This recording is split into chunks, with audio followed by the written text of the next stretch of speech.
Halo semuanya, perkenalkan nama saya Azra Fifa dari NPM 2483200078. Di sini saya akan menjelaskan tentang motivasi dan kinerja jurnal dan penjelasan menurut para ahli. Jurnal 1 tentang Self-Determination Theory and Work Motivation.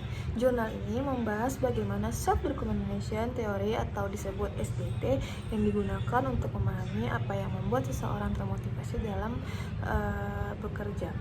SDT menyatakan bahwa kualitas motivasi pekerja dipengaruhi oleh pemenuhan 3 kebutuhan psikolog dasar, yaitu 1. Otonomi atau otonomi, yang disebut karyawan merasa punya kebebasan dalam mengambil keputusan dan cara bekerjanya.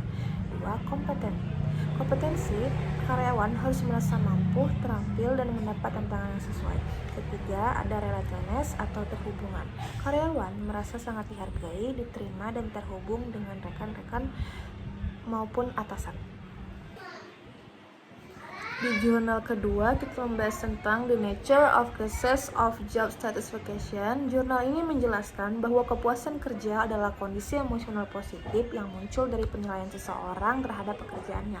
Latsky menyebut bahwa kepuasan kerja dipengaruhi oleh beberapa faktor utama, yaitu 1. Pekerjaan itu sendiri menarik atau tidaknya, 2. Gaji, 3. Kesempatan promosi, 4. Kondisi dengan atasan dan rekan kerja, 5. Kondisi kerja, 6. Keadilan dan kebijakan organisasi.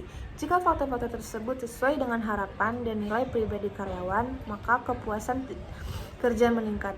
Jika tidak sesuai, kepuasan akan menurun.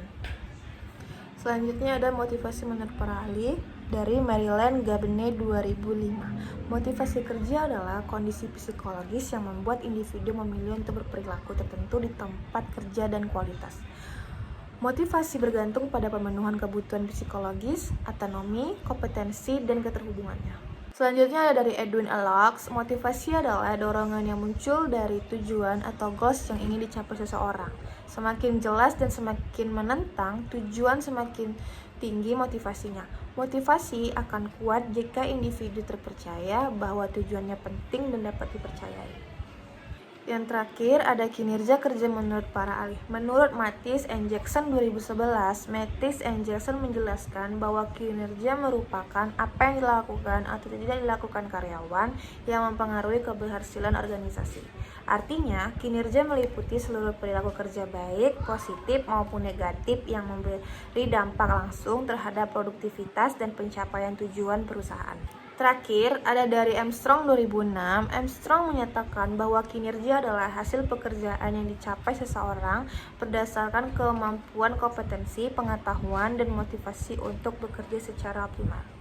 Ia juga menekankan pentingnya dukungan lingkungan kerja dan manajemen dalam membantu karyawan mencapai kinerja yang terbaik.